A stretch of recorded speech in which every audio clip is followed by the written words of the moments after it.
Kataa kutekwa nyara, kataa. Kataa kutekwa nyara, kataa. Kataa kutekwa nyara, kataa. Kataa kutekwa nyara, kataa. Kataa kutekwa nyara, kataa. Kataa kutekwa nyara, kataa. Kataa kutekwa nyara, kataa. Kataa kutekwa nyara, kataa. Kataa kutekwa nyara, kataa. Justice for Brian. Justice for Brian. Justice for Brian. Justice for Brian. Justice for Brian. Justice for Brian. Lake Nakuru. Shakahola. Lake Nakuru. Shakahola. Lake Nakuru. Shakahola. Lake Nakuru. Shakahola. Lake Nakuru. Shakahola. We are here at Nakuru Law Courts again today, noting that I informed you last week that we were to be here for purposes of collecting a ruling in respect to our application that we had made concerning Brian Odhiambo. You see today our faces are a little bright. We have received a ruling from court number 10. In our view, it's a good step in the right direction insofar as the issues touching the disappearance of Brian Odhiambo are concerned. To be more precise, the grounds that the respondents had raised opposing our application, I think bullet by bullet, the court did deal with them and found them not to be meriting and ensured that our application is actually meritorious. Only that the court gave timelines within which the respondents have to do some things.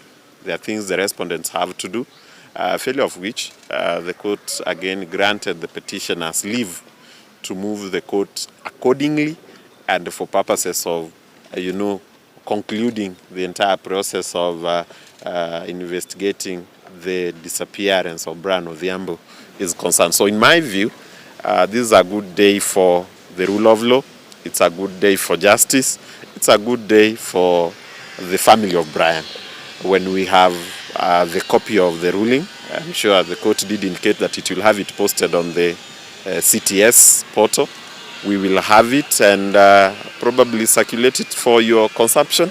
But for now, I want to indicate that the journey towards finding justice for the family of Brian has gained a new momentum. It has gained a new impetus. And my word to those who are concerned, those who love Brian and the rest of you is, do not tire. Let's soldier on, be on the track. Thank you so much. You can expand on some of the things that the court has outlined that they should be done within the 30 days.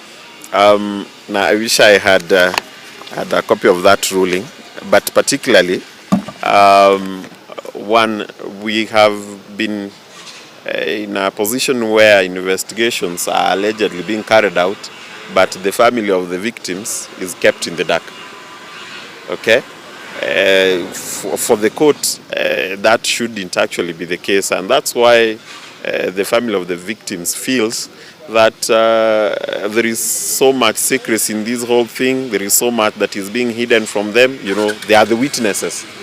They were wondering what investigations are being carried out when in essence they are not being engaged. And so for us, the court said for all this to take place openly, because anyway an inquest would have also been open, the family of the victims together with their representatives be actively involved in the process of investigation. Further, the court directed that the investigations be concluded as soon as is practicable. It gave a timeline to that. Okay?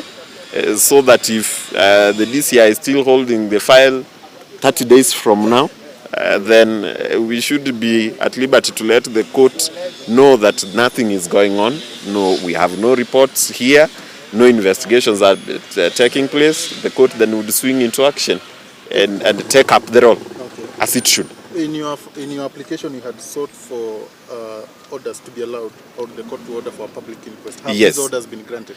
Let me say this partially. Partially. Okay? Yes. We are holding the inquest until the respondents do what the court has directed them to do. because the court is of the view that if they don't, then we have to do the inquest either way. So partially, our prayers have been granted, including, it was not just for a public inquest. You'd look at prayer too. We wanted some call logs and GPS and GPRS logs to be furnished. And the court directed that the same be. Okay? Yes, so in our view, it's a good ruling, it's balanced, it should inspire hope. It should inspire hope. I'll want to look at what it is in its entirety, and then I'll be able to also supply you. So for us, we are happy. We are happy with the decision of the court. Within the 30 days now? Active engagement, and you'll get timely updates. I'm going to speak to the family. I'm also going to engage the DCI so that we see what needs to be done.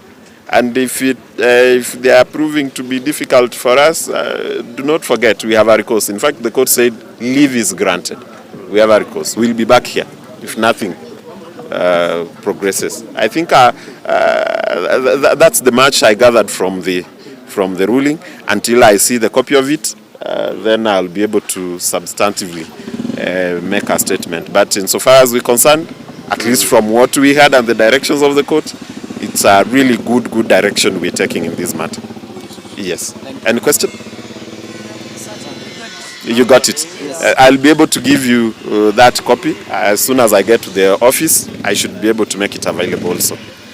I'll be speaking to Ivy and the mother.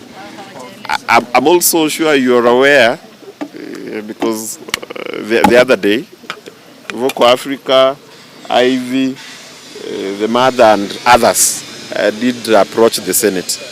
And I would want to say, although the issue of Brian is part of the wider issue that the petitioners took to the Senate, I'd want to know that we are keen to have a thorough investigation into the violations of human rights that have taken place in and around Lake Nakuru National Park. I'm aware most of the stations have already had a capture of some of those violations, and this is not a new thing.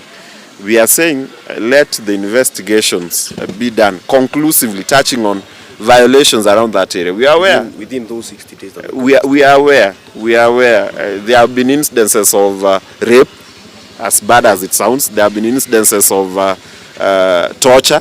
Young people have been shot at, Others have disappeared. They are widows now. They are orphans now. They are mothers mourning the loss of their children.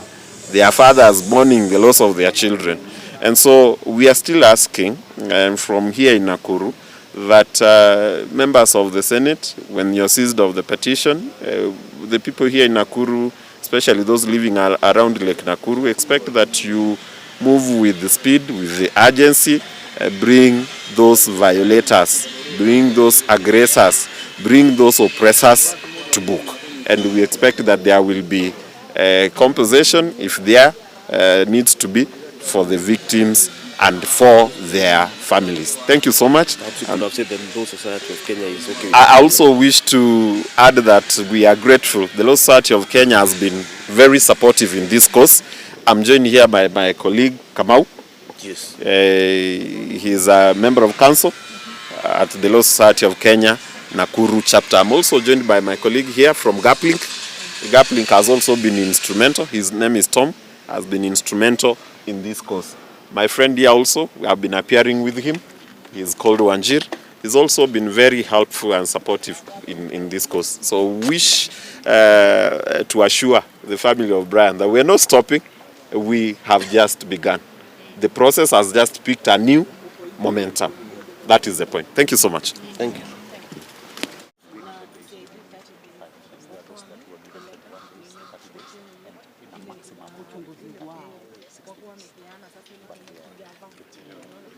It's okay. So we are good.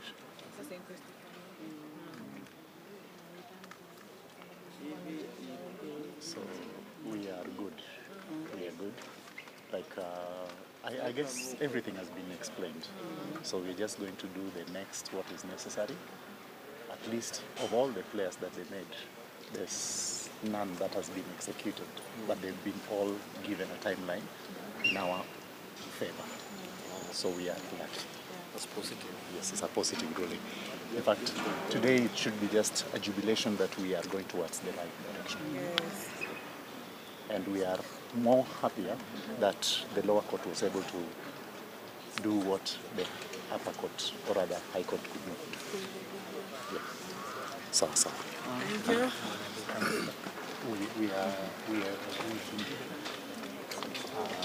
Within 21 days, if the ODP is not violated us, we can find it.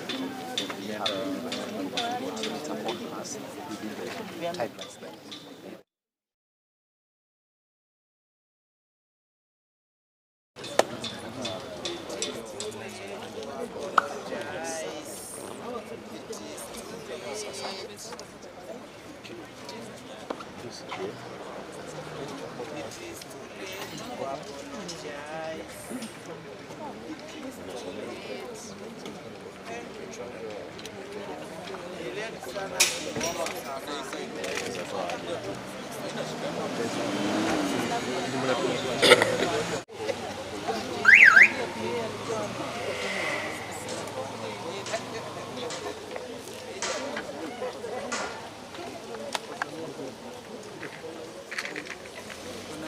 Viva. Comrade Viva. Yes, on your left. Comrade Viva. Left hand there. Comrade Viva. Justice for Brian. Justice for Brian. Justice for Brian. Justice for Brian. Justice for Brian. Justice for Brian. Justice for Brian. Justice for Brian. Justice for Brian. Justice for Brian. Justice for Brian. Justice for Brian. Justice for Brian. Justice for Brian. Serikali imekosa kazi. Imekosa.